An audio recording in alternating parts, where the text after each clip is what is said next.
नमस्कार। कोरोनाको प्रभावमा कृषि क्षेत्रमा परेको प्रभावको यो विषम परिस्थितिको विशेष कार्यक्रममा कृषिमा कोरोनाको प्रभाव यस कार्यक्रममा म कार्यक्रम सञ्चालक भान्सा ढुङ्गेलको हार्दिक स्वागत गर्न चाहन्छु र यस कार्यक्रमलाई मुक्तिनाथ विकास ब्याङ्क जनता ब्याङ्कमा हैन ब्याङ्क जनतामा जानुपर्छ यही नाराको साथ स्थापित मुक्तिनाथ विकास ब्याङ्कले प्रायोजन गरिदिएको कृषिमा कोरोनाको प्रभाव यस विशेष कार्यक्रममा आज हामीले विशेष गरी 1 नम्बर प्रदेशमा रहेर 1 नम्बर प्रदेशको भूमि व्यवस्था कृषि तथा सहकारी मन्त्रालयले यो कोरोनाको सन्तासको बीचमा आम प्रदेशवासी किसानहरूको लागि कस्तो प्याकेजको कार्यक्रम लिएर आउँदैछ। सँगै आर्थिक वर्ष नजिक आउँदैछ, अब कार्यक्रमहरू बन्दैछन्। अबको 1.5 महिना पछाडि लगभग प्रदेशहरूले कार्यक्रम ल्याउनु पर्नेछ। 1 महिना पछाडि अब केन्द्रको कार्यक्रम आउने तयारीमा छ। यो पहिलाका कन्टिन्यू चलेका समयअनुसार हो, यसमा केही फेरबदल यो कोरोनाको प्रभावले परिस्थितिले तलमाथि हुन सक्ला। यतिखेर हामीसँग जोडिसक्नु भएको छ 1 नम्बर प्रदेश विराटनगरबाटै उहाँकै कार्यक्रमबाट हामीसँग स्काइपमा जोडिनु भएको छ भूमि व्यवस्था कृषि तथा सहकारी मन्त्री राम राणा। मन्त्रीज्यू, यहाँलाई स्वागत छ कार्यक्रममा। हजुर नमस्कार सर। नमस्कार। आराम हुनुहुन्छ? हजुर एकदम ठिकठाक छ। अब यतिखेर यहाँहरू विराटनगरमा हुनुहुन्छ। अब सँगसँगै यो बेला विश्व नै त्रसित भइरहेको बेलामा देश पनि त्रसित भएको आज 34 दिन भइसकेको छ। यो लकडाउनको बीचमा आम किसानहरूका समस्याहरू यत्र तत्र छरपष्ट छन्। 1 नम्बर प्रदेशभित्र त्यस्ता किसानका समस्याहरूको तथ्याङ्क कस्तो सङ्कलन गर्नु भएको छ, तिनको विषयमा केही रातको कार्यक्रमको प्याकेज के तयार गर्दै हुनुहुन्छ? अब कृषिका समस्या भनेको चाहिँ अहिले हाम्रो तत्कालीन समस्याहरूमध्ये हजुर हाम्रो कृषि उत्पादनका समस्याहरू हुन्। त्यो उत्पादनमध्ये तरकारीको समस्या, हजुर कुखुराको मासु तथा अन्डाको समस्या, त्यसै गरी बङ्गुर पालकहरूको समस्या र दुध जति उत्पादन भएको छ त्यसको बिक्री वितरणको समस्या, मुख्य गरी यो 4-5 किसिमका समस्या अहिलेसम्म हामीले प्रत्यक्ष देखेका छौँ। हजुर र यसको निराकरणको निम्ति पनि हामीले निकै ठुलो प्रयत्न गर्दैछौँ। खास गरी दुधको सन्दर्भमा कुरा गर्दाखेरि हाम्रो 3 लाख लिटर यो प्रदेशको दुध यहाँले नजिकै डाटा पनि हेर्दै हुनुहुन्छ, हेरेर भन्दा हुन्छ मन्त्रीज्यू। हजुर हजुर त्यही त, यहाँ हाम्रो चाहिँ 3 लाख लिटर हो। हजुर त्यो 3 लाख लिटर मध्ये अहिले 1 लाख लिटर चाहिँ प्रोसेसिङमा छ, विभिन्न क्षेत्रबाट बजारमा पनि गएको छ र प्रोसेसिङमा गएको छ। पहाडी क्षेत्रको चिज र छुर्पीमा प्रयोग भइरहेको 1 लाख लिटर दुध अहिले दुईटै कारखानाहरू क्षेत्रका दुधहरू बजाएर। हजुर त्यस्तै गरी कुखुराको सम्बन्धमा ब्रोइलर कुखुराहरू चाहिँ मासिक हप्ताको 5 लाख चल्ला उत्पादन क्षमता हो। त्यही हिसाबले हाम्रो 20 लाख चल्ला छ र त्यसमध्ये लगभग 50% चाहिँ अहिले बजार नपाएर अप्ठ्यारोमा परेको स्थिति हामीले यहाँ चाहिँ देखेका छौँ। हजुर लेयर कुखुरा हामी कहाँ 3 लाख रहेको हो, त्यसमध्ये 1 लाख चल्ला उत्पादनको निम्ति 1 लाख चाहिँ यो ग्रोवरहरू र 1 लाख चाहिँ अन्डा उत्पादनमा जाने हो। यो चाहिँ अहिले तीनवटै खास किसिमको समस्यामा देखिन्छ। बङ्गुरमा अहिले बजार चलेको छैन, बङ्गुरको मासुको बजार चलेको छैन, बच्चा बिक्री भएको छैन। यो पनि ठुलै सङ्ख्यामा छ। यसको एक्ज्याक्ट डाटा यहाँ अलि आइसकेको छैन, तर यो पनि ठुलै सङ्ख्यामा छ र यसको चाहिँ अहिले दानाको अभावमा समस्या भएको हामीले जानकारी पाएका छौँ। त्यसगरी तरकारीको समस्या चाहिँ सबै पहाडी र मधेसको जिल्लामा सुरुमा थियो। अहिले धेरैजसो स्थानीय तहको र स्थानीय बजारमा धेरैजसो पहाडी जिल्लामा व्यवस्था मिलेको छ, धेरैजसो ठाउँमा छ। तर एक्सेस उत्पादन हुनुमध्ये धनकुटाको तरकारी, साग र मटर कोसारो अहिले बजारमा बिक्रीमा पठाउन सकिएको छैन। त्यस्तै गरेर तराई क्षेत्रको तरकारीहरू मध्ये चाहिँ अहिले एक्सेस उत्पादन हुने गोलभेडा हजुर व्यापक रूपमा उत्पादन छ, कोपी उत्पादन छ र अन्य तरकारीहरू छन्। यिनीहरू चाहिँ अहिले बजारको व्यवस्थाको अभावमा निकै समस्यामा छ। त्यसमध्ये धरानमा व्यवस्था राम्रै छ, इटहरीमा राम्रै छ, विराटनगरमा बजार व्यवस्था हुने गरी अहिले कटहरीको कृषि बजार यहाँको जिल्ला सहकारी सङ्घलाई समेत चाहिँ हामीले चाहिँ काममा लगाउनलाई उहाँलाई लाग्न अनुरोध गरिकन अहिले त्यो सञ्चालनमा छ। यसरी विराटनगर वरिपरिको तरकारी समस्या समाधान गर्दैछौँ, तर उत्पादन यति बढी छ कि अहिले नै बजारमा चाहिँ हामीले त्यसलाई बेच्न सक्ने स्थिति रहेको छैन। जस्तो मन्त्रीज्यू यहाँले भन्नुभयो उत्पादन बढी छ त्यसलाई बेच्न सकिएन एउटा समस्या, बेच्न नसक्नु पछाडि त्यसलाई काठमाडौँको बजारसँग जोड्न नसकेको हो कि, अथवा अहिले पनि मन्त्रीज्यू यो लकडाउनको बिचमा पनि झन्नै 80 करोडको हाराहारी त छिमेकी मुलुक भारतबाट तरकारी लगायतका चाहिँ खाद्य सामग्री आयात भएको भनेर तथ्याङ्क हेरिरहेका छौँ हामीले। यो हेर्दाखेरि त हाम्रै आफ्नै खेतबारीको, आफ्नै प्रदेशभित्रका, आफ्नै गाउँभित्रका उत्पादन चाहिँ बजारमा नपुग्ने, तर बाहिरबाट चाहिँ किनेर ल्याएर खानुपर्ने हुँदाखेरि त यो कुराप्रति त सरकार अलिक बढी गम्भीर हुनुपर्ने होइन? अब यसबारेमा हामी गम्भीर छौँ। हाम्रो यहाँ उत्पादन एक्सेस नै हो। हजुर। तर गम्भीर हुँदाहुँदै पनि हामीले काठमाडौँसम्म अहिले बजारको नेटवर्क जोडाउनका निम्ति समस्या भइरहेको छ, त्यो एउटा समस्या हो। दोस्रो चाहिँ हामीले अर्को पनि के व्यवस्था गऱ्यौँ भने यहाँ चाहिँ यही प्रदेशको चाहिँ इटहरीमा हजुर दुईटा चाहिँ सस कारखाना, एउटा रिजाल टासी उद्योग र अर्को एउटा एभरेस्ट ब्रान्डको उद्योग छ। हजुर। उहाँहरूले यो 2 दिन अगाडिदेखि चाहिँ निकै ठुलो मात्रामा उहाँहरूले खपत गर्दै हुनुहुन्छ र अहिले लगभग 30 टन उहाँहरूले खपत गरिदिनु भएको छ। अब प्रतिदिन 25 मेट्रिक टन उहाँहरूले खपत गर्ने गरी चाहिँ त्यो उद्योग सञ्चालन गर्न अनुरोध गऱ्यौँ र उद्योग सञ्चालनमा आएको छ। र अहिलेसम्म यहाँ चाहिँ कृषि सहकारी, यो सहकारीले बजारमा ल्याइसकेपछि अरू लगभग 30 टन जति चाहिँ फाल्टु तरकारीको पनि हामीले कारोबार गर्न चाहिँ। हजुर मन्त्रीज्यू, यहाँ केही प्राविधिक कारणले उहाँको सम्पर्क फेरि डिस्कनेक्ट भएको छ, साथीहरू प्रयास गर्दै हुनुहुन्छ। अब अलिकति केही प्राविधिक कठिनाइले यो बेला 1 नम्बर प्रदेशको उत्पादन उहाँले भने जस्तै गरी विभिन्न जिल्लाका कृषि उत्पादन बजारसम्म पुग्न नसकिरहेको समस्या सँगै चाहिँ उत्पादनमा केही वृद्धि भएका, जस्तो अब अन्डा उत्पादनमा अथवा चल्ला उत्पादनमा सँगै चाहिँ लेस कुखुरा उत्पादनमा अथवा मासु उत्पादनमा बजारमा आधाभन्दा बढी चाहिँ जान नपाएको समस्या जुन कुरा राख्नुभयो, यो विषयमा अलिकति प्रदेशका समस्याहरूमा केन्द्रीय सरकारको सक्रियता, केन्द्रीय सरकारले समन्वय नगर्दै हो अथवा के हो, हामी प्रसङ्ग जोड्दैछौँ। सँगै चाहिँ यो बेला केन्द्रीय सरकारको पनि निकै सक्रियता भइदिनु जरुरी छ। केन्द्रीय कृषि मन्त्री माननीय घनश्याम भुषालज्यूसँग हामीले केही अगाडि कुराकानी गऱ्यौँ, तर उहाँलाई हामीले कार्यक्रममा अलिकति बसेर लामै छलफल गर्ने प्रयत्नमा लागिरहेका थियौँ। उहाँको समय मिल्न सकेन, हामीले कुराकानी गर्न सकिरहेका छैनौँ। उहाँको टेलिफोन पनि उठिरहेको छैन, सँगै उहाँका सहयोगीहरूले पनि त्यति धेरै हामीलाई समय मिलाइदिनु भएको छैन। होला उहाँसँग धेरै प्रश्नहरू आउन सक्छन् भनेर हो, अथवा कार्यव्यस्तले हुनुहुन्छ अथवा के हुनुहुन्छ। तर प्रदेशमा यति धेरै उत्पादन भएर पनि आज हामीले छिमेकी मुलुकबाट करोडौँको आयात यो बन्दको बिचमा पनि ल्याइरहेका छौँ, जबकि खाद्यान्न, तेल लगायत, तरकारी लगायत, माछा मासु लगायतका यावत हाम्रा चाहिँ आयातित सामानहरू, जहाँ हामी आयातित कृषिमा परनिर्भरमा बाँचिरहेको अवस्थामा यो लकडाउनको आज लामो समय, यो 1 महिना माथिको लामो समय हुँदाखेरि पनि यति धेरै करोडौँको हाराहारीमा, झन् अरबको नजिकको हाराहारीमा हामीले खाद्य सामग्री आयात गर्दाखेरि हामीले आफ्नै प्रदेशभित्रका 2 नम्बर प्रदेशको हेरौँ त्यस्तै कथा छ। उत्पादन छ, बजारसम्म पुग्न सकेको छैन। सरकारले बजारलाई नियन्त्रण गर्न सकेको हो अथवा बजारसम्म पुर्याउन सकेको हो, अथवा सरकारले बजारसम्म पुर्याउनको लागि चाहिँ हेलचाक्रै गरे हो, अथवा कतै कालोबजारी गर्नेसँग चाहिँ अलिकति केन्द्रीय सरकार चुकेको हो, के हुन सक्छ? किनकि प्रदेशभित्रकै धेरै उत्पादनहरू सहरसम्म पुग्न सक्ने, काठमाडौँसम्म पुग्न सक्ने सम्भावना प्रचुर मात्रामा हुँदै गर्दाखेरि, सम्भावना भइरहेको सन्दर्भमा यतिखेर प्रदेशका उत्पादनहरू केन्द्रको राजधानी काठमाडौँ, भक्तपुर, ललितपुर जस्ता ठाउँहरूमा नआइपुग्ने, सँगै चाहिँ बाहिरबाट अथवा छिमेकी मुलुकबाट आयात गर्नुपर्ने यो अर्को विडम्बना यतिखेर साथीहरू प्रयास गर्दै हुनुहुन्छ। हजुर मन्त्रीज्यू, यहाँसँग हामी फेरि जोड्यौँ, अलिकति यहाँसँग डिस्कनेक्ट भएको थियो। हजुर हजुर हजुर ठिक छ सर। हजुर। अब हामीले काठमाडौँतर्फ पनि बजार जोड्ने प्रयत्न गरिरहेका छौँ। सरकारको तर्फबाट धेरै ठाउँमा हामीले यो सार पसारको निम्ति चाहिँ गाडी सुविधा र त्यसमा चाहिँ ढुवानी सब्सिडीको व्यवस्था पनि गरिदिएका छौँ। हजुर। र अर्को हामीले अब जति यो कोरोनाको कारणले उत्पादनमा समस्या भएको छ, अर्को एउटा थप पनि भनौँ, हाम्रो चाहिँ यो प्रदेश नम्बर 1 चियाको 79% उत्पादन गर्ने क्षेत्र हो। हजुर। चियाको कारखानाहरू सम्पूर्ण रूपमा सञ्चालन गर्ने र चियाको काँचो पत्ती टिपेर कारखानासम्म पुर्याउने व्यवस्था मिलाइएको छ। हजुर। अहिले झापा, इलाम, त्यस्तै गरी धनकुटा, तेह्रथुम, स्तर लगायतका ठाउँहरूमा जहाँ चिया बगानहरू नियमित रूपमा काम सञ्चालन भइरहेको म बेहोरा जानकारी गराउन चाहन्छु। तर सुरुको केही पत्तीहरू झापामा समयमै सञ्चालन हुन नसकेकोले त्यहाँका साना किसानहरू यसपल्टको पहिलो फर्स्ट फ्लस भन्छ, यो पहिलो टिपाइबाट वञ्चित हुनुभएको छ। त्यसैले यो पनि एउटा समस्या हो र हामी यो सबै कुरालाई, कृषिका सबै क्षेत्रलाई अहिले बजारसँग जोड्ने बारेमा अलि बढी नै सोचिरहेका छौँ।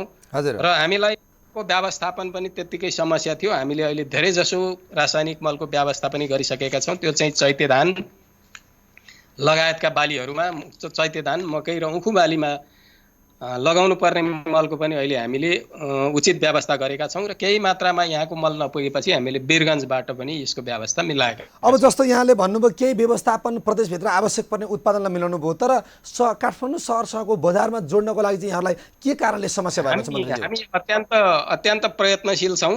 हामीले अब फेरि पनि काठमाडौँसँग जोड्नको निम्ति कोसिस गर्दैछौँ र 1-2 दिनभित्रमा सम्भवतः हाम्रो तरकारीहरू काठमाडौँको बजारमा हामी पठाउन सक्षम हुनेछौँ भन्ने हामीले यहाँ कोसिस गरिरहेका छौँ। अब जस्तो यहाँले भन्नुभयो कि कोसिस गर्दै हुनुहुन्छ, तर छिमेकी मुलुक भारतबाट आज यो लकडाउनको बिचमा पनि अरबौँ नजिकको चाहिँ आयात हुँदाखेरि प्रदेशका सामानहरू चाहिँ बिक्री नहुँदाखेरि केन्द्रीय सरकारसँग प्रदेशको तालमेल नमिलेको अथवा केन्द्रले व्यवस्था गरेको अथवा त्यो कुरामा सक्रियता नभएको के देख्न सकिन्छ? यो सरकारको बिचको तालमेल पनि त्यति धेरै सजिलो मतलब मिलेको छैन भन्ने अवस्थामा होइन, हामी मिलेकै छ। तर समस्या के रहेछ भने यो व्यापारिक जति चाहिँ लाइन छ, यो चाहिँ लाइन सरकारले सञ्चालन गर्दा फ्याट सञ्चालन हुने ठाउँमा, त्यो अनुरोध गर्दा हुने ठाउँमा चाहिँ नरहेको हामीले पाएका छौँ।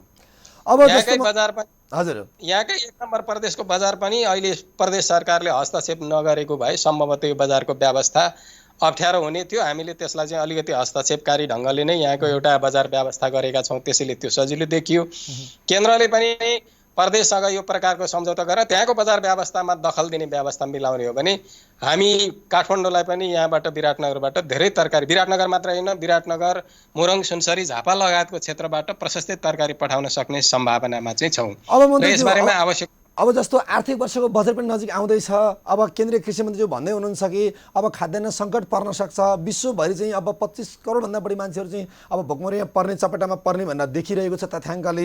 यो अवस्थामा अब कौशी खेतीको सम्भावना महानगरपालिकामा होला, ग्रामीण भेगमा चाहिँ आधुनिक चाहिँ पारिवारिक खेती र चाहिँ व्यावसायिक खेतीमा सम्भावना होला। अबको बजेटमा यहाँहरूको लक्षित कतापट्टि हुन्छ?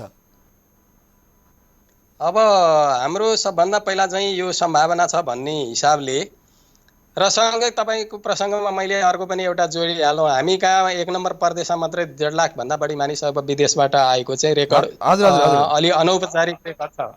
त्यसले गर्दाखेरि कृषि क्षेत्र नै यस्तो जसले चाहिँ रोजगारी पनि दिन्छ र उत्पादन पनि वृद्धि गर्नुपर्ने अवस्था छ। हामीले विदेशबाट आएकोलाई पनि कृषि पेसामा कसरी संलग्न बनाउने र त्यसको निम्ति आवश्यक कार्यक्रम कसरी तयार गर्ने भनेर लागेका छौँ। त्यसै गरी कृषि क्षेत्रमा अहिले भइरहेको अवस्थालाई तल खस्न नदिनेका निम्ति थप कार्यक्रमहरू, थप सब्सिडीहरू र थप चाहिँ सहुलियत लगायत विभिन्न ब्याङ्कहरू समेत परिचालन गरेर कृषि क्षेत्रलाई खस्न नदिने, त्यसलाई तल झर्न नदिने प्रयत्नलाई हामी निरन्तरता दिने नै छौँ। योभन्दा अगाडि तपाईँको प्रश्नको उत्तरमै मैले थप्नुपर्ने चाहिँ कुरा के छ भनेदेखि हामीले अहिले आकलन गरिरहेका छौँ कति मासु हामी कहाँ बिग्रेको छ, कति चाहिँ तरकारीलाई हामीले सब्सिडी दिनुपर्ने छ, कति चाहिँ दुधलाई हामीले बिग्रिएकोमा के गर्ने होला भन्ने छ। त्यसैले यो सबै कुरालाई हेर्दाखेरि कुखुरा, बङ्गुर त्यसरी नै दुध लगायतका अरू विभिन्न क्षेत्रमा हामीले कृषि क्षेत्रमा परेको यसमा अप्ठ्यारोलाई राहत तत्काल दिएर पनि केही चाहिँ उकास्नुपर्छ भन्ने सन्दर्भमा चाहिँ लगभग हामी कहाँ 45 देखि 50 करोडको हिसाबको चाहिँ राहत प्याकेज दिनुपर्छ भन्ने हामी यहाँ आकलन गरिरहेका छौँ। यो आकलन पुरा भएपछि हामी आवश्यक जानकारी सहित कृषि क्षेत्रलाई राहत पनि उपलब्ध गराउनेछौँ। महत्त्वपूर्ण कुरा गर्नुभयो। 45 देखि 50 करोडको यो राहतको प्याकेज यहाँले ल्याउँदै हुनुहुन्छ। यो कहिलेसम्म चाहिँ यहाँले यो कुन कुन क्षेत्रमा कसरी चाहिँ दिने भन्ने कुराको त्यसको यहाँले चाहिँ खाका सहितको चाहिँ निर्णय गरेर आउनुहुन्छ, त्यो के अनुमान गर्न सकिन्छ? यो हप्ता आउन सक्छ? हामीले यसलाई तत्काल खाका बनाइसकेको छैन। हामी छलफल गरेर यसलाई विभिन्न क्षेत्र छुट्याइरहेका छौँ। त्यसमध्ये दुध अघि मैले पनि भने लगभग 1 लाख लिटर दैनिक दुध हामीले चाहिँ औपचारिक क्षेत्रमा र बिक्रीको क्षेत्रमा नआएको दुधलाई कसरी सहयोग गर्ने भनेर बनाइरहेका छौँ।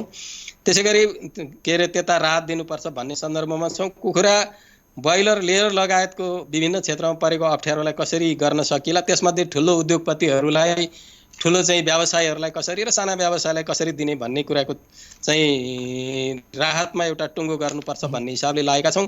अब जस्तो हामीले केही दिन अगाडि एउटा रिपोर्ट प्रस्तुत गरेका थियौँ कि केही कुखुराहरू चाहिँ फर्ममै मारेका पनि रिपोर्ट हामीले प्रस्तुत गरेका थियौँ। त्यो बेला हामीले यहाँलाई जोड्न खोज्यौँ, यहाँको व्यवस्थाले हामी यहाँसँग जोडिन सकेनौँ। अब त्यस्ता चाहिँ व्यवसायहरूको लागि यहाँहरू चाहिँ त्यो फरक खालको कार्यक्रम लिएर आउनुहुन्छ। मन्त्रीज्यूसँग हामी कुराकानी गर्दैथ्यौँ। उहाँ हुनुहुन्थ्यो भूमि व्यवस्था कृषि सहकारी मन्त्री 1 नम्बर हजुर, प्रदेशका राम राणा। हजुर, फेरि हजुर मन्त्रीज्यू, जोडियो सर। हजुर मन्त्रीज्यू। ल ठिक छ सर, यहाँ अलिकति डिस्टर्ब भएको थियो, अब ठिकै हुन्छ। हजुर हजुर, जस्तो अलिकति केही कुखुराहरू मरिरहेका, जहाँ चाहिँ अब फमै कुखुरा मारेका गाडेका ती कुराहरू पनि हामीले केही हाम्रा चाहिँ त्यहाँका चाहिँ हाम्रा प्रतिनिधिहरूले रिपोर्टर साथीहरूले चाहिँ पठाउनु भएको थियो, त्यो पनि हामीले प्रस्तुत गरेका थियौँ। त्यस्तो यहाँसँग आएका जानकारीहरू केही छन्, त्यसको विषयमा केही सम्बोधन गर्ने कार्यक्रम ल्याउनु भएको छ? हामी कहाँबाट जानकारी आएको छ, हामी त्यसलाई औपचारिक रूपमा त्यसको व्यवस्थित रूपले त्यसको रिपोर्ट लिने प्रसङ्गमा छौँ हजुर। र त्यसलाई व्यवस्थित रूपले रिपोर्ट लिन यो तरिका यो ढाँचामा लिने भन्ने पनि हामीले त्यसलाई एउटा नियमावली नै पारित गरेर त्यसलाई कसरी दिन सकिन्छ भन्ने कुराको छलफल हामीले भोलिसम्ममा टुङ्ग्याउने छौँ र एउटा रकम पनि घोषणा हामीले सम्भवतः 2-3 दिन पछाडि नै यो ढाँचामा यसरी दिने भन्ने कुराको व्यवस्था गरेछौँ। त्यसबाट कृषि क्षेत्रमा अहिले परेको नोक्सानलाई उठाउन सकिन्छ भन्ने हाम्रो चाहिँ अहिलेसम्मको आकलन छ। हस्, धन्यवाद छ मन्त्रीज्यू। अपेक्षा गरौँ कि यहाँहरूले 45 देखि 50 करोडको जुन यो तत्कालीन चाहिँ राहतको प्याकेज लिएर आउँदै हुनुहुन्छ, 80 लाखभन्दा माथि चाहिँ एउटै फर्मको क्षति भएको सम्म रिपोर्ट हामीले आइरहँदाखेरि अब यस्ता विषयमा चाहिँ यहाँहरूको ध्यान केन्द्रित हुन सकोस्, यहाँहरूको चाहिँ कार्यक्रम चाँडै आउन सकोस्, आम प्रदेशवासीहरूले केही न केही राहतको महसुस गर्न सकुन्, आम किसानहरूले। त्यसको लागि धन्यवाद छ मन्त्रीज्यू यहाँलाई।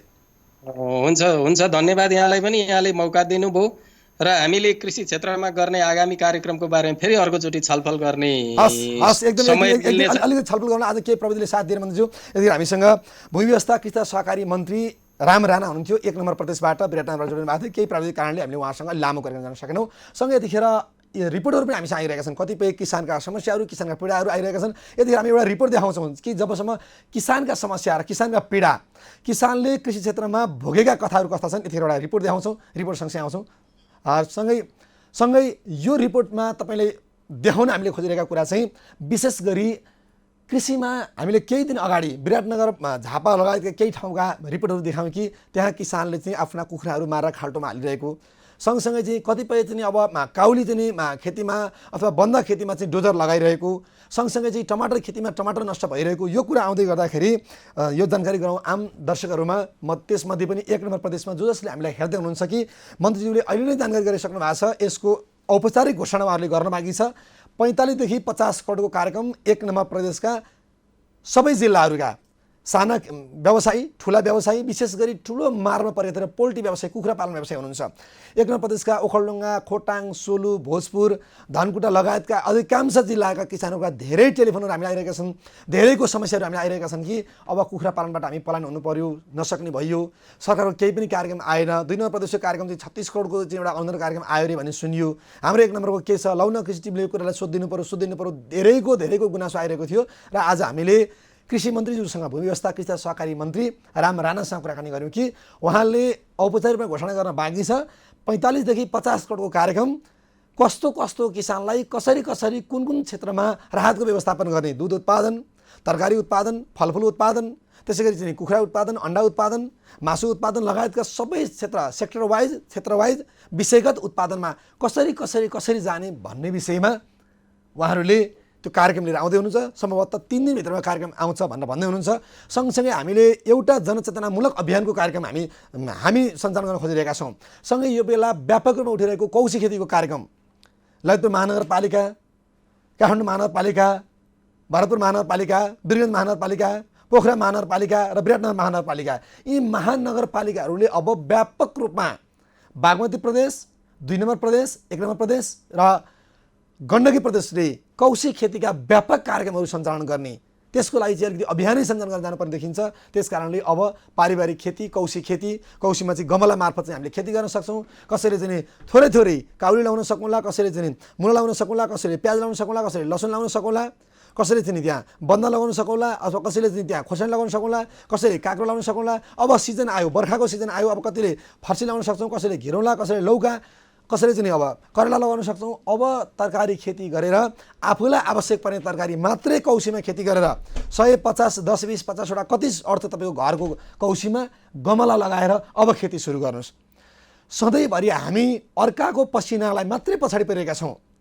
खल्तीमा पैसा छ, उत्पादन नगर्ने, दिनमा आधा घन्टा सधैँभरि तपाईँ मर्निङ वाक बिहान तपाईँ चाहिँ जिम जानुहुन्छ, जिम हलमा पुगेर तपाईँले मासिक हजारौँ खर्च गर्नुहुन्छ, वार्षिक लाखौँ खर्च गर्नुहुन्छ। सँगसँगै तपाईँले चाहिँ बिहान मर्निङ वाकमा जानुहुन्छ, ब्याडमिन्टन खेल्नुहुन्छ, हरेक गर्नुहुन्छ, समय बिताउनुहुन्छ।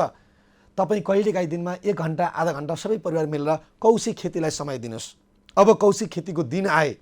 हामी हिजोका दिनमा फर्किँदैछौँ। हामी जीवन एक खालको चाहिँ हामी कहिलेकाहीँ सहरवासीहरूले भन्ने गर्नुहुन्छ हाम्रो शरीर त ब्रोइलर कुखुरा जस्तो भयो भन्ने गर्नुहुन्छ। गाउँका मान्छेको शरीर लोकल कुखुरा जस्तो, सहरका मान्छेको शरीर ब्रोइलर कुखुरा जस्तो भयो भन्नुहुन्छ। यो किन भनिरहेको हो?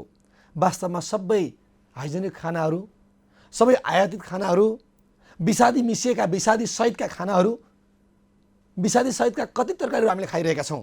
त्यसैले पनि हामीलाई सुगर, प्रेसर, युरिक एसिड लगायत यावत विभिन्न खाले रोगहरू 18, 20, 22 वर्षको उमेरका जवान भाइ बहिनीहरूमा अथवा छोराछोरीमा पनि ती रोगहरू लागिरहेका छन्। बाबुआमासँग त रोग कति छन्। त्यसैले गर्दाखेरि यो समय, अब यो लकडाउनको समय एकातर्फ 1 महिना बढी भइसकेको छ। परिस्थिति कति लम्बिन्छ, यसले कस्तो खालको चाहिँ सङ्केत गर्छ भन्न सकिँदैन। अर्कोतर्फ हामीले पारिवारिक खेती र कौशिक खेतीलाई प्राथमिकतामा नराख्ने हो भने भोलि खाद्य सङ्कट सँगसँगै अरबौँको आयातमा हामीले बाँच्नुपर्ने हुनसक्छ। हामीले कुराकानी गर्नको लागि 5 नम्बर प्रदेशका भूव्यवस्था कृषि तथा सहकारी मन्त्री आरती पौडेलसँग कुराकानी गर्ने प्रयास गर्दैछौँ। साथीहरूले प्रयास गर्दै हुनुहुन्छ। सँगसँगै यो अवस्था, यो परिस्थिति र यो समयमा अब प्रदेशहरूले, अब स्थानीय तहहरूले आफ्ना किसानका समस्याहरू, किसानका उत्पादनहरू सँगै त्यसको बजारीकरणमा अहिले पनि हामीले एकैछिन अगाडि कुराकानी गऱ्यौँ 1 नम्बर प्रदेशका माननीय भूव्यवस्था कृषि तथा सहकारी मन्त्री राम राणाज्यूसँग। केन्द्रीय सरकारले समन्वय, विराटनगरले अथवा 1 नम्बर प्रदेशले सरकारले आफै त्यहाँको बजारलाई अलिकति सक्रियतापूर्वक हेरेर त्यहाँको चाहिँ एउटा बिचौलियाको चाहिँ जुन एउटा एक खालको एकाधिकारसँगै त्यसलाई तोडेर उहाँले जसरी सक्रिय भएर लागिदिनु भयो त्यहाँ अलिकति बजार राम्रो भयो। तर काठमाडौँमा त्यो खालको परिपाटी हुन सकेको छैन। काठमाडौँमा सहकारीको माध्यमबाट केन्द्रीय कृषि सहकारी सङ्घ आफै चाहिँ दौडधुपमा लागिरहेको छ, सहयोग पाइन भनेर गुहार गर्दै हुनुहुन्छ। सँगै कालीमाटी तरकारी बजार जहाँ चाहिँ त्योभन्दा बाहेक 11वटा ठाउँबाट तरकारी वितरण गरिने भनेर सरकारले व्यवस्थापन गर्यो। तर 3वटा जिल्लामा 11वटा ठाउँबाट व्यवस्थापन गर्दाखेरि, वितरण गर्दाखेरि पनि सामाजिक दूरी कायम गर्नुपर्ने, भिडभाड अलिकति व्यवस्थापन गर्नुपर्ने, त्यो पनि हुन सकिरहेको छैन। एउटा समस्या भने अर्को समस्या केन्द्रीय सरकारले बाहिरबाट आयात गरिरहेको छ। अझै पनि कुन प्रदेशमा कुन स्थानीय तहसँग प्रत्येक प्रदेशबाट चाहिँ प्रत्येक स्थानीय तहबाट चाहिँ उत्पादनको चाहिँ लिस्ट लिएर त्यो आधारमा चाहिँ आफ्ना चाहिँ देशभित्रका उत्पादनलाई सरकारले काठमाडौँमा भित्र्याउनु पर्नेमा अरबौँ नजिकको चाहिँ आयात चाहिँ हामीले यो लकडाउनको बिचमा 1 महिनाको अवधिभित्रमा यति ल्याउँदाखेरि हामी के आशा गर्न सक्छौँ सरकारसँग? 3वटा सरकार छन्। प्रदेश सरकार पनि धेर थोर पीडित छ, प्रत्यक्ष रूपमा पीडित छौँ हामी भनेर नभने पनि, माननीय मन्त्रीज्यूले नभने पनि केन्द्रीय सरकारले सक्रियतापूर्वक भूमिका निभाइदिएको भए यतिखेर विराटनगरमा कुहिएको अथवा 1 नम्बर प्रदेशमा कुहिएको तरकारी यहाँ आउन सक्थ्यो। 5 नम्बर प्रदेशको बुटोलमा अहिले हामीले रिपोर्ट प्रस्तुत गऱ्यौँ। यो देखिएको कुरा जुन थियो, यो कुरा यदि सम्भव थियो भनेदेखि चाहिँ काठमाडौँ आउन सक्थ्यो। यस्ता धेरैका चाहिँ तरकारी कुहिएका छन्। यो बेला चाहिँ मन्त्रालयका विभिन्न मन्त्रीहरूले, विभिन्न चाहिँ विभागीय चाहिँ प्रमुखहरूले अवेरनेसको कार्यक्रम ल्याउनुपर्छ भनेर छलफल गर्नु पर्थ्यो। अन्डा खानु हुँदैन, कुखुरा खानु हुँदैन, कोरोना सर्छ भन्ने हल्लाखल्लाले आज लगभग 15 अरबभन्दा बढी क्षति पोल्ट्री क्षेत्रमा भइसकेको छ। यो क्षति अब कसले बिहोर्छ? किसानले कसरी अब यो पेसामा निरन्तरता दिन सक्छन्? उत्पादकत्व वृद्धि नभइसकेपछि बजारमा कसरी पुग्न सक्छ र उपभोक्ताले प्राप्त गर्न सक्छन्? हामीले केही महिना अगाडि छिमेकी मुलुक, उत्तरी मुलुक चीनबाट महँगोमा ल्याएर प्याज उपभोग गर्न पर्यो कि जहाँ चाहिँ किलोका खालका डल्ला प्याजहरू आए। प्याजको मूल्य 300 रुपियाँभन्दा माथि किलोमा पुग्यो। हामीले किन्नै सकेनौँ। छिमेकी मुलुक भारतमा प्याजको अभाव भयो, त्यही भारतमा अभाव भयो प्याज, यहाँ आउनु त परै जाओस्। तर अब यही खाद्य सङ्कट अथवा यही खालको सन्तास, यही कोरोनाको प्रभाव बढ्दै जाने हो भने छिमेकी मुलुक भारतबाट पनि भोलि हिजो नाकाबन्दी 72 सालमा भूकम्पपछि भए जस्तो गरी नाकाबन्दी हुनसक्छ। त्यसपछि बल्ल बल्ल नेपालीको मानसिकतामा सोच्नुपर्ने बेला हुन्छ। केन्द्रीय सरकारले सोच्नुपर्छ, प्रदेश सरकारले सोच्नुपर्छ, स्थानीय सरकारले सोच्नुपर्छ, आम उपभोक्ताले सोच्नुपर्छ कि अब काठमाडौँ बस्नेहरूले कालीमाटीबाट तरकारी आउँछ किनेर खाने भनेर चाहिँ जसरी चाहिँ मौरीको मह चाहिँ आउँछ, मौरीको मह आउँछ भनेर मुख तापेर चाहिँ मुख बाजेर तप्लक छुइन्छ मिठो मह खाने भनेर बायस्तो गरी अब मुख बाएर बस्ने दिन गइसकेका छन्। आज विश्व नै त्रसित भएको बेलामा हामीले आफै पारिवारिक र कौशल खेती गर्नुपर्ने जरुरी छ। त्यतिखेर रामचन्द्र शाह आउनु भएको छ, उहाँलाई जोड्छु। हजुर नमस्कार। हजुर नमस्कार। हेलो नमस्कार हजुर। हेलो हजुर नमस्कार। यतिखेर रामचन्द्र शाहजी आइसक्नु भएको थियो। उहाँ टेलिफोनबाट बाहिरिनु भएको छ, आइसक्नु भएको छ। रामचन्द्रजी हजुर भन्नुहोस्। हजुर यहाँलाई स्वागत छ। कहाँदेखि बोल्दै हुनुहुन्छ? म यहाँ काठमाडौँबाट हजुर, काठमाडौँ कुन ठाउँबाट? क्षेत्रपाटी। हजुर यहाँको समस्या राख्नुहोस्। समस्या के छ भने हजुर यो खोलेको नखोलेको केही थाहा पाइरहेको छैन। सोच हुने मान्छेले केही प्रमाणले चाहिँ गाउँ जान पाइरहेको छैन। हजुर हजुर यहाँको घर कुन ठाउँ? हाम्रो घर बारा जिल्ला पर्यो, 20 नम्बर नगरपालिका बारा जिल्लामा। 12। हजुर हजुर हजुर यहाँ 3 तहले चाहिँ यो सरकारहरूले आफैमा चाहिँ नेताहरूले लडिरहेछ, मरिरहेछ, आफ्नै गोजी भरिरहेछ। हामी गरिबको कोही सुनिरहेको छैन होइन। हजुर हजुर पहिला एउटा सरकार हुन्छ, अहिले 3 तहको सरकार बनायो। यहाँ प्रान्तमा अर्कै छ, यहाँ अर्कै छ। जो जितेछ त्यो आफ्नै पेट हेर्दा हेर्दा उनीहरूले ठिक भइरहेछ। गरिबमाथि ध्यान कसैले दिइरहेको छैन। मान्छे भुखले मरिरहेछ। को कहाँ जान्छ कोही नियम छैन, कोही सुविधा छैन। बाटोमा हिँडेर जाने मान्छेलाई पनि बाटोमा दुःख, जसलाई जही पनि समातेर पिटपाट गरिरहेछ। कसैलाई सुविधा केही दिइरहेको छैन सरकारले। खालि यो जनतासँग सरकारले कर मात्रै लिने हो कि जनतालाई केही राहत पनि यस्तो मौकामा दिने हो कि? हजुर हजुर खालि यो कर लिने सरकारले अथवा उनीहरू मन परी गर्ने नेताहरूले जे मन लाग्छ त्यही गर्न मिल्ने। 3 तहको सरकार यताबाट बजेट उसले खान्छ, उताको बजेट उसले खान्छ। खालि उनीहरूको आफै खाँदा फिचाउँछ। हामी गरिबलाई हेर्ने को? हस्, महत्त्वपूर्ण यहाँको जिज्ञासा राख्नु भएको छ। यहाँले चाहिँ एउटा आफ्नो पीडा व्यक्त गर्नुभयो। यहाँको 12 जान पाउनु भएको छैन। कतिजना हुन्छ परिवारमा? के छ यहाँको आफ्नो खाने बस्ने अवस्था समस्या के छ? हामीहरू खान बस्ने त हजुर अब त्यही छ, जे पाइरहेको त्यही खाइरहेको छ। यहाँ हामी 7-8 जना छौँ होइन। हजुर तर यहाँबाट केही कसरी जाने? अब गाडीमा गयो भने बाटोमा कहाँ समातेर कहाँ राखिदिन्छ, के गरिदिन्छ केही थाहै छैन। झन् अलपत्र परिन्छ। केही सुविधा भइरहेको छैन। कमसेकम आफ्नो घर फर्किनलाई सरकारले कुनै राम्रोसँग सम्बन्धित निकायसँग कुरा मिलाएर घर जान पनि त पाउँथ्यो। कि आफ्नो घर गएर परिवारमा राम्रोसँग बस्न खान पाउँथ्यो, आफ्नो घरमा बस्न पाउँथ्यो। यहाँ भाडा तिर्नलाई पैसा छैन, खानलाई पैसा छैन त कसरी हुन्छ? सरकारी हो, सरकार जित्यो, चुनाव गर्यो, जितेपछि उनीहरूलाई आफ्नै पेट भर्दा बजेट आउँछ, उनीहरूले खाइदिन्छ। जनता चाहिँ भोकै मरिरहेको छ, कसैलाई केही मतलब छैन। लकडाउन लगाइदियो, उनीहरू आफैमा अध्यादेश ल्याएर आफै बवाल गरिरहेछ। जनतालाई कसैले केही मतलबै गरेको छैन। हस्, यहाँको जिज्ञासाको लागि धन्यवाद छ। हामीलाई हेर्दै रहनुलाई त। ल हजुर ल। यतिखेर हामीसँग रामचन्द्र शाह हुनुहुन्थ्यो क्षेत्रपाटीबाट। उहाँको गुनासो सरकारले कम्तीमा घरसम्म मात्रै भए नै पुर्याइदिए हुन्थ्यो।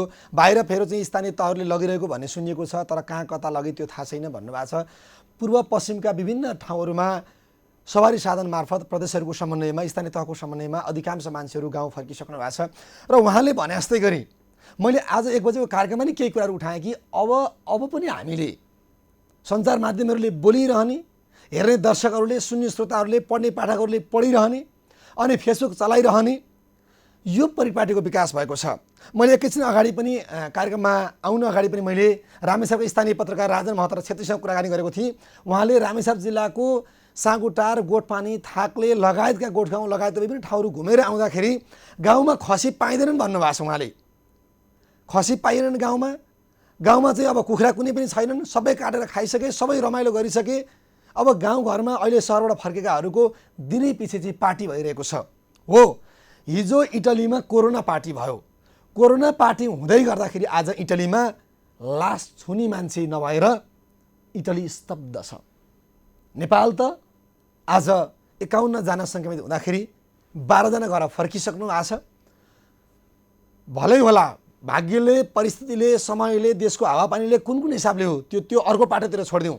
तर नेपालमा आजसम्म 1 जनाको पनि कोरोनाको कारणले मृत्यु भएको छैन भन्ने हो। कोही चाहिँ अब ऱ्यापिड टेस्ट गर्दाखेरि पोजिटिभ भेटिएका मान्छेको मृत्यु भएको छ, तर कुनै अरू विभिन्न रोगको कारण भन्ने आइरहेको छ। त्यस कारणले कोरोनाकै कारणले मृत्यु भएका 1 जना पनि हामीले भेट्न पाएका छैनौँ कि यो राम्रो पक्ष हो नेपालीको हकमा, यो खुसीको कुरा हो। तर अब सधैँभरि हामी गाउँ फर्किएर त्यही खसी काट्ने अनि हल्का चाहिँ मापसे गर्ने अनि रमाइलो गर्ने, गाउँका कुखुरा काट्ने, मोज मस्तीमै हामी समय बिताउने, यो बेला पार्टी गर्ने बेला, यो बेला टुरमा गाउँ फर्केका होइनौँ हामी। गाउँलेवासी दाजुभाइ, दिदीबहिनी, आमा बुवा सबैलाई म हात जोडेर अनुरोध गर्छु, हामी टुरमा फर्केका होइनौँ, गाउँमा रमाइलो गर्न गाउँ फर्केका होइनौँ। देश स्तब्ध छ। यही हालतमा लकडाउनको अवस्था बढ्दै जाने हो, सङ्क्रमितहरू बढ्दै जाने हो भने सम्झिनुहोस् 90 दिन देशमा लकडाउन भयो भने कल्पना गर्नुहोस् अब के हुनसक्छ। गाडी चल्दैनन्, होटल रेस्टुरेन्ट चल्दैनन्, पर्यटन व्यवसाय चल्दैनन्, खाद्यान्नका सामग्रीहरू कति आउने, उत्पादन कति गर्ने, खाद्यान्न भने जस्तो आउन सक्दैन, उत्पादन गर्न सकिँदैन, एउटा ठाउँबाट अर्को ठाउँमा जान सकिँदैन, पाइँदैन, उत्पादन गरेर भण्डारण गरेर कति राखिएको छ, कति पुग्न सक्छ। आज 1 महिना बढी लकडाउन हुँदाखेरि त मान्छेको हाकार भइसक्यो, त्राइत्राइ भइसक्यो, गाउँ फर्किसके मान्छे पैदल 6 दिन 7 दिन 8 दिन लाएर हिँडिरहेका छन्। अब सोचौँ, अब आफ्नो लागि आफै बाँच्न कोसिस गरौँ, आफ्नो लागि आफै बाँच्न कोसिस गरौँ। किसान, यो शब्दको अर्थ पनि सम्झौँ सबैले। किनेर सामान नखाने मान्छेलाई किसान भनिन्छ, तर हामी भन्ने बेलामा 64%, हामी 6 र 4 भन्न चाहिँ प्रतिशत भन्न चाहिँ हामी ठुलो गोरो लागेर प्रतिशत हामी हिसाब गरेर अङ्कगणित हिसाब गरेर बस्छौँ, तर 64% हामी कृषि पेसामा आधारित चाहिँ हामी नेपालीहरू। तर दुर्भाग्य वर्षमा खरबौँको, अरब नभएर खरबौँको आयात गर्छौँ। अरबको त हामीले 20औं अरबको त एउटै मात्रै वस्तु आयात गर्छौँ। सामान्यतया केही अगाडिको तथ्याङ्क हो, 2 करोडभन्दा बढीको त गुन्द्रुक आयात भएछ छिमेकी मुलुक चीनबाट। तर हाम्रा गाउँका सागहरू कुहिएर गएका छन्, हाम्रो गाउँका फर्सी कुहिएर गएका छन्, हाम्रो गाउँका लौका, घिरौँला, गाउँका चाहिँ चिप्ले भेन्टी, गाउँका चाहिँ हरेक अरू उत्पादनहरू, गाउँको कोदो कुहेर गएको छ, गाउँको लोकल चामल कुहेर गएको छ। ती चिजहरूको मूल्य कहिले पाउने? त्यसैले गर्दाखेरि कृषि टेलिभिजन सञ्चालन गर्ने यसको छात्र संस्था कृषि विकास बहुद्देश्य सहकारी संस्थाले 19वटा आउटलेट खोलेको छ। केही समय अगाडि हामीले जानकारी पनि गरायौँ कि बाजुराको बडीमालिका नगरपालिकामा प्रथम तिनी धम्कने चाहिँ आलु महोत्सव हुँदाखेरि हाम्रा साथीहरू त्यहाँ पुगेर, सहकर्मी साथी सरजा सुवेदी लगायत साथीहरू त्यहाँ पुगेर त्यहाँको आलु महोत्सवको गतिविधि पनि लिएर आउनुभयो। त्यो सँगसँगै 10 टन आलु पनि लिएर आउनुभयो उहाँहरूले। खालि आउनु भएन उहाँहरू, कि त्यहाँबाट हामीले आलु ल्याएर हाम्रा आउटलेट लगायत अरू विभिन्न पसलहरू हामीले वितरण गऱ्यौँ। एउटा उदाहरण हो मैले यहाँलाई प्रस्तुत गरेको कि तपाईँ त्यस्ता उत्पादन गर्नुभएको छ, बजारको खोजीमा हुनुहुन्छ, बजारको खोजीको लागि तपाईँले कृषि टिभीलाई सम्झनुहोस्। समस्या छन्, ती समस्या सम्बन्धन निकाय हामी पुर्याउने प्रयास गर्छौँ। यतिखेर छोटो एउटा हात धुने समय बेला भएको छ। हात धोएर सफा भएर तपाईँ टेलिभिजन सेटमा आउनुहोला। सँगसँगै हामीले समय अलिकति बैठकमा छु भन्नुभएको छ, 10 मिनट पछाडिको समय दिनुभएको छ हामीलाई। 5 नम्बर प्रदेशका भूव्यवस्था कृषि सहकारी मन्त्री आरती पौडेलजीले। हामी उहाँसँग यी किसानका समस्याको विषयमा सँगै कृष्ण खनालजीले जुन रिपोर्ट पठाउनु भयो पुटोलबाट, त्यो रिपोर्टको विषयमा कुराकानी गर्नेछौँ। यतिखेर छोटो हात धुने समय, तपाईँ हात धोएर सफा भएर टेलिभिजन सेटमा आउनुहोला। यतिखेर यहाँले हात धोएर सफा भएर आइसक्नु भएको छ। पटक पटक हात किन धुनु भनेर भन्नु होला। यो बेला 20 सेकेन्डसम्म डाक्टरहरूले भनिरहनु भएको छ, यो रोगबाट मुक्त हुनको लागि, रोगबाट जित्नको लागि 20 सेकेन्डसम्म साबुन पानीले बेला बेलामा दिनमा 2, 5, 7, 8, 10 चोटि कतिचोटि सम्भव हुन्छ मिची हात दिनु होला। बाख्रा चराउन जानुभएको छ, फर्केर आएपछि हात दिनु होला। घाँस काट्न जानुभएको छ, फर्केर आएपछि हात दिनु होला। भैँसीको गोबर सोर्दै हुनुहुन्छ, फर्केर आएपछि हात दिनु होला। सँगै तपाईँले भैँसी दुहेर आउनुभयो, फर्केर आएपछि हात दिनु होला। कतै बजारबाट केही तरकारी किनेर ल्याउनुभयो, फर्केर आएपछि हात दिनु होला। सँगै घरभन्दा बाहिर निस्केर फर्किनु भएको छ, फेरि हात दिनु होला। सबको हातमा चाहिँ ग्लोभ्स, पन्जा, मास्क के लाएर हिँड्न सक्नुहुन्छ, सेनिटाइजर प्रयोग गर्नुहोस् बेला बेलामा, कि यो रोगबाट हामी मुक्ति हौँ। यो रोगलाई जित्दै अब देशलाई हामीले जिताउनु पर्ने छ। चुनौती तपाईँ हाम्रो काँधमा ठुलो आएको छ। चुनौती र अवसर दुईटै सँगसँगै हुन्छन् भने जस्तै गरी पीडालाई शक्तिमा बदल्ने हो, चुनौतीलाई अवसरमा बदल्ने हो। अब अवसरमा बदल्ने बेला एकचोटि आएको छ। देशका सबै नाका ठप्प छन्। सरकारले यही बेला छिमेकीको थिचोमिचोलाई कन्ट्रोल गर्ने बेला पनि यही बेला हो। हामी धेरै बोल्दैनौँ यो पीडाको बेला। भोलि बहस गरौँला, छलफल गरौँला हाम्रा लिपुले हाम्रा काला पानीको विषयमा, हाम्रो चाहिँ कहाँ पुगे, हाम्रो नदी नालाहरू कहाँ बेचिए भन्ने कुरामा छलफल गरौँला। तर यही बेला सोच्ने बेला हो कि अब हामी कसरी जोगिन सक्छौँ। फेरि हामीसँग मन्त्रीज्यू जोडिसक्नु भएको छ, भूव्यवस्था कृषि सहकारी मन्त्री 5 नम्बर प्रदेशको। तर उहाँ चाहिँ बैठकमा भएको कारणले गर्दाखेरि चाहिँ उहाँ चाहिँ अलिकति व्यस्त हुनुभयो, जोडिन सकिएन भनेर साथीहरू जानकारी गराउनुहुन्छ, प्रयास गर्दै हुनुहुन्छ। यदि सम्भव भएसम्म हामी उहाँसँग कुरा गर्छौँ। यदि भएन भने यो विषयलाई हामी भोलि उठाउनेछौँ, कि उहाँसँग यो विषयलाई हामी भोलि समस्या राख्नेछौँ। सकेसम्म हामी अनुरोध गर्छौँ कि तपाईँसँग भएका समस्याहरू हामीले राख्नु। सँगसँगै तपाईँले सुनाउँदाखेरि सुनवाई नभएको विषयमा तपाईँको गाउँपालिका अध्यक्षले सुन्नु भएन, तपाईँको नगरपालिकाको मेयर साहबले सुन्नु भएन, अथवा तपाईँको प्रदेशको मन्त्रीले सुन्नु भएन, कसले सुन्नु भएन, हामी यसै कार्यक्रम मार्फत प्रत्यक्ष रूपमा उहाँहरूलाई फोन गरेर हामी सुनाएर त्यसको समस्याको समाधान खोज्ने प्रयास गर्नेछौँ। त्यसैको लागि हो कृषिमा कोरोनाको प्रभाव, यो विषम परिस्थितिको विशेष कार्यक्रम। त्यसैले अब मैले अघि प्रसङ्ग जोड्दै थिएँ कि अब हामी सधैँभरि अर्काको मुख ताकिरहेका छौँ। हाम्रा 10 रोपनी 20 रोपनी 15 रोपनी हाम्रा बारी बाँझै छन्। 2 कट्ठा 4 कट्ठा 5 कट्ठा बिघा बिघा जमिनहरू बाँझै छन् हाम्रा। छोरो कहाँ छ? काठमाडौँ। छोरी कहाँ छ? काठमाडौँ। ज्वाइँ कहाँ हुनुहुन्छ? अस्ट्रेलिया। अनि छोरो चाहिँ अब कहाँ छ त बुहारी भनेर सोध्यो भनेदेखि छोरो दुबई जान तयारीमा हुनुहुन्छ, पासपोर्ट बनाइसक्नुभयो, भिसाको चाहिँ पर्खाइमा हुनुहुन्छ। अनि त्यसपछि गएर छोराको के छ हालखबर भनेर फोन गऱ्यो भनेदेखि छोरा कतिलाई चाहिँ उहाँ विभिन्न खाले मेसिनहरूले घटना दुर्घटना, कसैको हात छैन, कसैको खुट्टा छैन, कसैको के छैन, कसैको शरीर छैन। अनि काठमाडौँको इन्टरनेसनल एयरपोर्टमा, अन्तर्राष्ट्रिय विमानस्थलमा दिनको 600, 700, 800, 900, 1000 लासहरू आइरहेका छन्। दैनिक रूपमा 2000 भन्दा बढी विदेशतिर पलायन भएका छन्। त्यसको आधाको हाराहारी लास आइरहेका छन्। दुर्भाग्य हेर्नुहोस् त, यो दुर्भाग्य र यो पीडामा हामी बाँचिरहेका छौँ। दैनिक लास आउने, दैनिक हजारौँ जाने, यो कथाको अन्त्य गर्नुपर्छ। त्यो अन्त्य अब तपाईँ गाउँ फर्केकाहरूले हो। अघि पनि एक प्रदेशका कृषि मन्त्रीज्यूले भन्नुभयो कि 1 लाखभन्दा बढी चाहिँ त्यसको डाटा आउन बाँकी छ। 1 प्रदेशमा फर्किनु भएको छ बाहिरी मुलुकबाट। 7 प्रदेशमा 7 लाखभन्दा बढी फर्किनु भएको होला। वैधानिक हिसाबले आउँदाखेरि त्यसको डाटा बढ्न सक्छ, तर 20औं लाख नेपालीहरू बाहिरबाट फर्किनु भएको छ। जिल्लाबाट फर्किनेको अथवा चाहिँ काठमाडौँ सहरबाट फर्किनेको तथ्याङ्क अर्को खालको छ। फेरि यतिखेर गाउँ भरिभराउ छ, तर अब रमाइलो गर्न गाउँमा होइन, खसी काटेर मोज गर्न भोज गर्न गाउँमा होइन, कुखुरा काटेर रमाइलो गर्ने गाउँमा होइन। गाउँमा रहेको बाबुले आफ्नो नाउँमा राखिदिएको अंशमा आएको, झार पलाएको, कालो झार उम्रिएको, सिस्नु उम्रिएको, ऐँसरीको काँडा भएको, ती सबैलाई फाँडेर अब कोदो रोप्नुहोस्, धान रोप्नुहोस्, गहुँ रोप्नुहोस्, मकै रोप्नुहोस्, जौ रोप्नुहोस्, फापर रोप्नुहोस्, वा रोप्नुहोस्, आलु रोप्नुहोस्, काउली रोप्नुहोस्, मुला रोप्नुहोस्, बन्दा रोप्नुहोस्, जे जे रोप्नुहोस्, टमाटर रोप्नुहोस्, जे जे रोप्न सक्नुहुन्छ। बाख्रा पाल्नुहोस्, कुखुरा पाल्नुहोस्, गाई पाल्नुहोस्, भैँसी पाल्नुहोस्, राँगा पाल्नुहोस्, व्यावसायिक ढङ्गले खेती गर्नुहोस्, टर्की पाल्नुहोस्, हाँस पाल्नुहोस्, के पाल्नुहुन्छ, कालिज पाल्नुहोस्। अब उत्पादनको वृद्धि गरौँ, आर्थिक रूपमा समृद्ध आफ्नो देशलाई बनाऊ, आफ्नो गाउँलाई बनाऊ। तपाईँ अहिले पनि कतिखेर चाहिँ गाडी आउँछ भनेर गाउँघरतिर पनि हिजो कोरोना आउनुभन्दा अगाडि पनि घरको नजिकै यसो गएर हात हालेर कुरेर चाहिँ टुलु हेरेर ट्र्याक्टरमा चाहिँ कतिखेर चामलको बोरा आउँछ, चिनीको बोरा आउँछ र चाहिँ चिउराको बोरा आउँछ भनेर कुरेर बस्नु भएको छ। अब यो चामल र चिनीको बोरालाई कुरेर नबसौँ। सँगसँगै हामीले कृषि टोलीले एउटा अभियान सुरु गरेको छ र केही सहयोग गर्ने सहयोगी हातहरू अगाडि बढिरहेका छन्। आजै मात्र हामीले 3 ठाउँमा केही राहत सामग्री वितरण गऱ्यौँ। हामीले वसुन्धराबाट केही सामग्रीहरू सहयोग पायौँ। चक्रपथ चोक नजिक रहेको धापासी बौद्धेश्वर सहकारीबाट हामीले केही चामल सहयोग पायौँ। त्यहाँ केही चाहिँ तराई मुलका चाहिँ जलमजदुरी गर्नेहरूको पीडा हामीले देख्यौँ। उहाँहरूको बसेको ठाउँमा गएर हेर्दाखेरि मेरो मन भकानियो, आँसु मात्रै मैले झार्न सकिनँ उहाँहरूको अगाडि। तर उहाँहरूलाई पनि हामीले केही सहयोग गऱ्यौँ। सँगसँगै हामीले केही दृष्टिविहीन टिमहरूलाई हामीले 18 परिवारका केही टिमहरूलाई हामीले 7 तले कपनमा केही सामग्री सहयोग गऱ्यौँ। सँगसँगै हामीले बौद्ध नजिक पनि हामीले कुमारीगाल नजिक रहेका केही दृष्टिविहीन परिवार 2 परिवार हामीले केही सामग्री सहयोग गऱ्यौँ।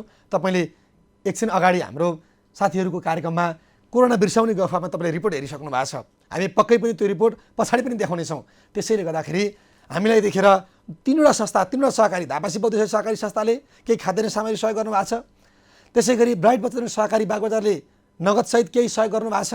सँगै पञ्चायत बौद्धेश्वर सहकारी संस्थाले केही सहयोग गर्नुभएको छ। ती सहयोगहरू हामी कलेक्सन गर्दैछौँ। सँगै हामीलाई ओखलडुङ्गा घर भई इमाडोलमा बसोबास गरेर केही तरकारी पसल गर्ने पदम थापाले पनि हामीलाई 180 किलोसम्म तरकारी सहयोग गर्नुभयो। हामीले त्यो रिपोर्ट पनि देखायौँ। त्यसैले सहयोगी हातहरू अगाडि बढ्दैछन्।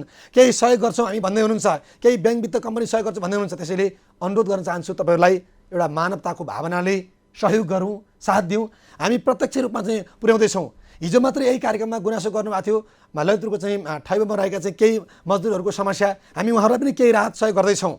हामी आज गर्छौँ, भोलि गर्छौँ, पर्सि गर्छौँ। यो लकडाउनभरि सकेसम्म हाम्रो क्षमताले भ्याएसम्म सहयोग गर्छौँ। तर हामी पनि तपाईँहरूसँग सहयोगी हातहरू माग्दैछौँ, तपाईँसँग हात फिजाउँदैछौँ। तपाईँ सहयोग गर्नुहोस् कि त्यस्ता व्यक्तिहरूलाई हामी सहयोग पुर्याउन सकौँ। एकजनालाई पनि मानव भएर सहयोग गऱ्यौँ भने मानव भएर जन्मिएको पुरुषार्थ हुनेछ। यति भन्दै कार्यक्रम कोरोनाको प्रभावमा यो कृषिलाई कोरोनाले पारेको प्रभाव, यो विषम परिस्थितिको कृषिमा कोरोनाको प्रभावको यो श्रृङ्खला आजलाई मैले टुङ्ग्याउने प्रयासमा लागेँ। कार्यक्रम हेरिदिनु भयो सबै दर्शकहरूलाई हार्दिक नमस्कार गर्न चाहन्छु। कार्यक्रममा एउटा रिपोर्ट प्रस्तुत गऱ्यौँ हामीले र 1 नम्बर प्रदेशका भूमि व्यवस्था कृषि तथा सहकारी मन्त्री राम राणाले हामीलाई उहाँले जुन खालको चाहिँ एउटा छोटो कुराकानीमा जानकारी गर्नुभयो कि 45 देखि 50 करोड 1 नम्बर प्रदेशका अधिकांश किसान जो हेर्दै गर्नुहुन्छ, यो खुसीको कुरा हो तपाईँहरूलाई। 45 देखि 50 करोडको उहाँले राहत प्याकेज ल्याउँदै हुनुहुन्छ। सँगसँगै उहाँले भन्नुभएको छ कि 1 लाखभन्दा बढी चाहिँ नि प्रदेशमा आउनु भएको छ, उहाँलाई कसरी रोक्ने त्यसको विषयमा उहाँले योजना बनाउँदै हुनुहुन्छ। कौशी खेतीको योजना बनाउँदै हुनुहुन्छ, बाख्रा पालन, कुखुरा पालन, मौरी पालन, बङ्गुर पालन। 1 नम्बर प्रदेशमा बङ्गुर पालनको ठुलो सम्भावना छ। सँगै चिया खेतीमा 1 नम्बर प्रदेश चाहिँ 1 नम्बर प्रदेश चाहिँ राजधानी नै हो, इलाम चियाको राजधानी नै हो, झापा चाहिँ चियाको चाहिँ अर्को चाहिँ क्षेत्र हो। त्यसैले गर्दाखेरि उहाँले प्याकेजमा कार्यक्रम ल्याउँदै हुनुहुन्छ। उहाँले भनिसक्नु भएको छ अर्को कार्यक्रममा बसेर कृषि टिभीसँग राम्रै छलफल गरौँला, बहस गरौँला, आम प्रदेशवासीहरूलाई जानकारी गरौँला भन्नुभएको छ। त्यसैले अर्को पनि अनुरोध गर्छु, 1 नम्बर प्रदेश, 2 नम्बर प्रदेश, बागमती प्रदेश र 5 नम्बर प्रदेश, 4वटा प्रदेशले कृषि टिभीसँग समन्वय गरेर एउटा चाहिँ बृहत कृषिमा कौशी खेती र विभिन्न खाले चाहिँ कृषि उत्पादनमा जनचेतनामूलक कार्यक्रमको सञ्चालन गर्ने भनेर वचनबद्ध दिइसक्नु भएको छ। माननीय मन्त्रीज्यूहरूले, सचिवज्यूहरूले बाँकी 3वटा प्रदेश हाम्रो समन्वय हुँदैछ कि हामी केही दिनमा त्यसलाई टुङ्ग्याएर एउटा बृहत खालको चाहिँ कृषि जनचेतनामूलक कार्यक्रम हामी सञ्चालन गर्नेछौँ, जसको माध्यमबाट गाउँमा बस्नेहरूले कसरी खेती गर्ने, सहर बस्नेहरूले कसरी खेती गर्ने भन्ने विषयमा तपाईँले त्यस्ता सबै दृश्यहरू देख्न सक्नुहुन्छ। भन्दै भन्दै भन्दै कार्यक्रमलाई प्रायोजन गरिदिएकोमा जनता ब्याङ्कमा होइन, ब्याङ्क जनतामा जानुपर्छ भन्ने नारासहित स्थापित मुक्तिनाथ विकास ब्याङ्कलाई धन्यवाद दिँदै म कार्यक्रम सञ्चालक भवानी ढुङ्गेल कार्यक्रमबाट बिदा हुन्छु। अर्को कार्यक्रममा, भोलिको कार्यक्रममा यस्तै श्रृङ्खला लिएर आउँछौँ। अनि सहयोगी हातहरू सहयोग गर्न चाहनुहुनेहरूले तपाईँले सहयोग गर्न सक्नुहुनेछ।